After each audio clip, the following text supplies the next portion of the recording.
নমস্কার বন্ধুরা, আশা করি সকলে ভালো আছেন। আমার আজকের ব্লগটি হচ্ছে কই মাছ দিয়ে ফুলকপি দিয়ে ঝোল। শীতকালে খুবই পছন্দের একটি পদ। সেই জন্যে ফুলকপিগুলো একটু বড় সাইজের কেটে এটা নুন হলুদ জলে একটু ভাপিয়ে নিতে হবে, তাহলে ও পোকামাকড় যা থাকবে নোংরা বেরিয়ে যাবে। কপিটা সেদ্ধ হয়ে গেছে, তেল দেব যতটা প্রয়োজন। এর মধ্যে তেল গরম হলে তেজপাতা আর অল্প একটু জিরে দিয়ে দিলাম, এটা গরম হোক। আলুগুলো দেব,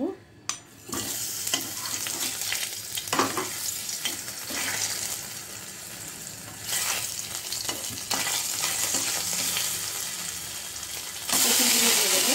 কেটে নিয়েছিলাম কপিগুলো একটু ফ্রাই করে নেব। কপিগুলো কষা হয়ে গেছে, এবার তুলে নেব।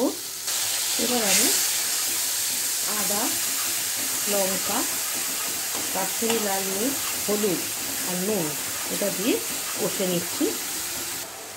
আদা, এর মধ্যে কপিগুলো দিয়ে দিলাম আর পরিমাণ মতো গরম জল। এটা হবে, ফুটে উঠলে সেদ্ধ হয়ে গেছে, একটু গরম মশলা দিলাম।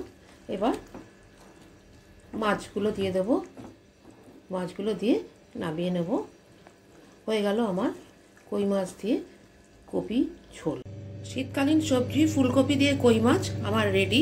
আপনারাও বাড়িতে বানাবেন, বানিয়ে খাবেন। খুব কমেন্ট বক্সে লিখবেন। ভালো থাকবেন, সুস্থ থাকবেন। নমস্কার।